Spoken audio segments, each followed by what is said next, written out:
بسم اللہ الرحمن الرحیم۔ اللہم صلی علی سیدنا محمد وعلی آل سیدنا محمد وبارک وسلم۔ میرے ناظرین و سامعین، ہمارا موضوع جو ہے وہ نور سے ظہور، اس میں نبی کریم صلی اللہ علیہ وسلم کے بچپن کے اور بطور خاص حضرت سیدہ حلیمہ سعدیہ کے ہاں پیش آنے والے معجزات کے حوالے سے ہماری گفتگو کا سلسلہ جاری ہے۔ اب حضرت حلیمہ سعدیہ نبی کریم صلی اللہ علیہ وسلم کو آپ کی والدہ ماجدہ کے سپرد کر کے آ گئیں، تو آپ صلی اللہ علیہ وسلم کی ذات کے طفیل حضرت حلیمہ سعدیہ کے گھر میں انوار و تجلیات کی بارشیں تھیں، رحمتیں تھیں، برکتیں تھیں، اللہ تبارک و تعالیٰ کی عنایات تھیں۔ اور پھر اب جب حضور سے جدا ہوئی، اور کوئی آج بھی اگر سفر مدینہ پہ جاتا ہے، اللہ سب کو لے کے جائے، تو جب وہ مدینے سے پلٹتا ہے تو اس وقت اس کی جو کیفیت ہے وہ نہ گفتہ بے اور نہ قابل بیان ہے، کہ وہ ایسے ہی ہے کہ جیسے اپنی لاش کو اپنے کندھوں پہ اٹھا کے لے کے آ رہا ہے، کہ کسی مومن سے مدینہ چھوڑنا آسان نہیں۔ تو پھر یہ مدینہ کی یہ کیفیت ہے، تو پھر جس کو حضور کا قرب اور جس کو حضور کی سنگت اور صحبت، اور جو حضور کو جب وہ اپنی گود میں اٹھا کر جو ہے وہ چلتی پھرتی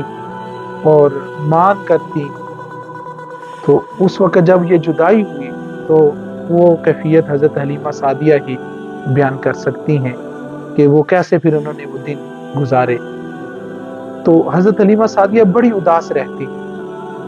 بہت زیادہ اداس رہتی، اور پھر کبھی کبھار آپ صلی اللہ علیہ وسلم کو ملنے کے لیے مکہ بھی حاضر ہو جاتی، تشریف لے آتی اور حضور کی بارگاہ میں حاضر ہو جاتی اور آپ کو دیکھ لیتی۔ بعد میں بھی جب حضور صلی اللہ علیہ وسلم نے اعلان نبوت فرمایا،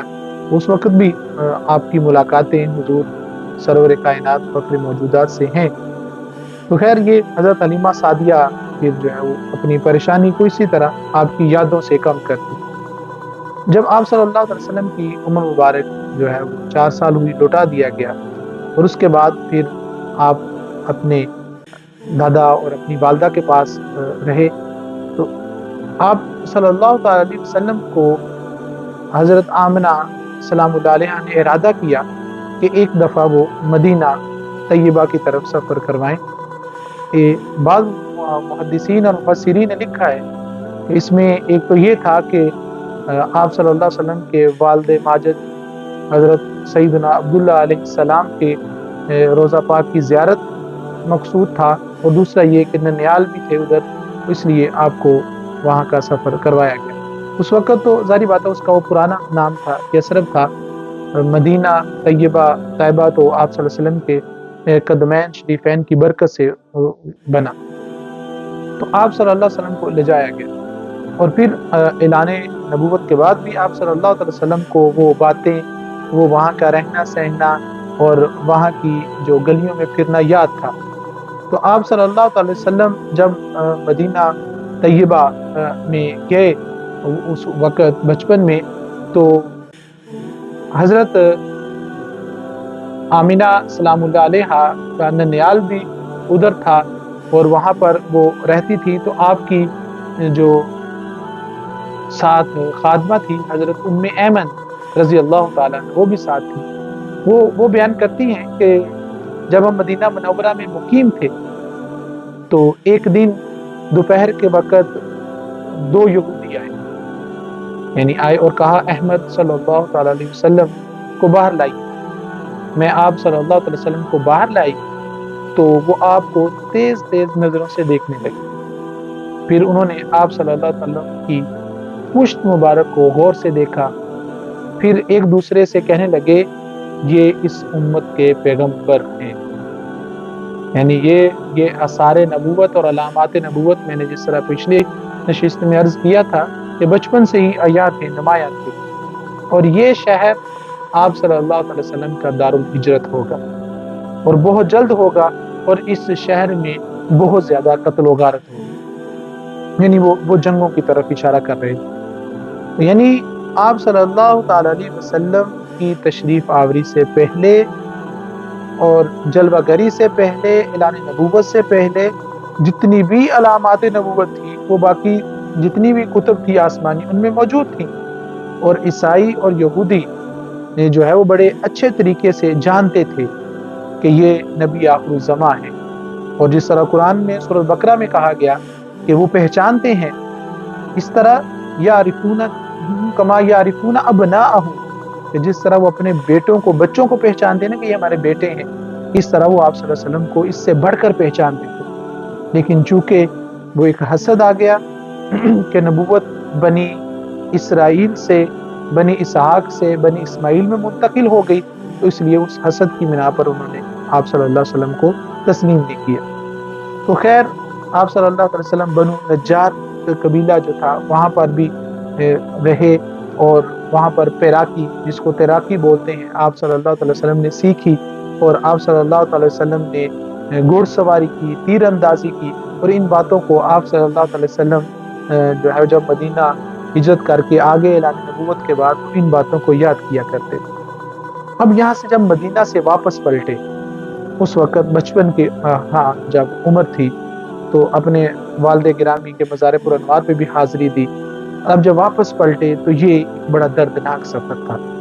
یہ بڑا ہی تکلیف دہ سفر تھا، اور یہ سفر جو ہے وہ بڑا ہی نازک سفر تھا۔ آج جو لوگ مکہ سے مدینہ جاتے ہیں تو نیا راستہ اختیار کیا جاتا ہے،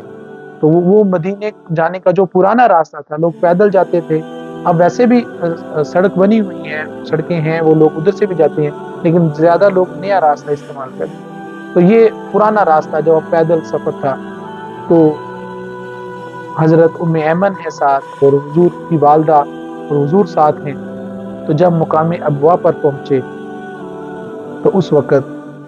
میرے کریم آقا کی اماں جان حضرت سیدہ طیبہ طاہرہ سیدہ آمنہ سلام اللہ علیہا کا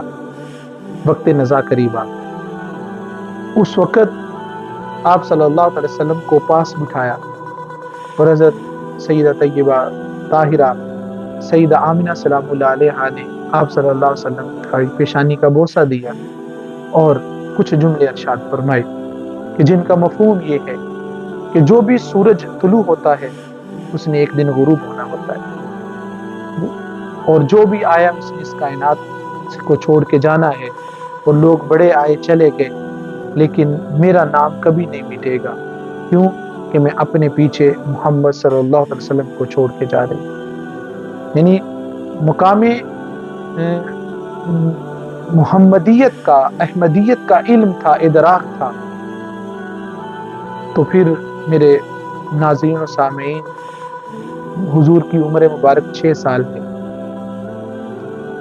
والد محترم کا سایہ پہلے ہی کائنات میں جلوہ گری سے پہلے ہی سر سے اٹھ گیا، اور اب والدہ بھی کا بھی ساتھ جو ہے وہ ختم ہو رہا ہے، تو کیا کیفیات ہوں گی، کیا وہ منظر ہوگا، اور کس طرح پھر وہ آپ صلی اللہ تعالی علیہ وسلم نے اپنی والدہ کو حضرت ام ایمن کے ساتھ مل کر جو ہے وہ قبر کی آغوش میں دیا ہوگا۔ تو ابوا میں آج بھی وہ مقام موجود ہے، وہ جو لوگ جاتے ہیں حرمین شریفین کی حاضری کے لیے، سبھی تو نہیں لیکن جو محبت والے ہیں، جو عقیدت اور پیار والے ہیں، وہ وہاں پر حاضری دیتے ہیں سیدہ طیبہ سلام اللہ علیہا کے مزار پر انوار پر۔ تو وہ پھر آپ صلی اللہ علیہ وسلم کی والدہ ماجدہ کا وصال ہوا، اور پھر آپ غم کی حالت میں، پریشانی کے عالم میں جو ہے وہ مکہ تشریف لائے۔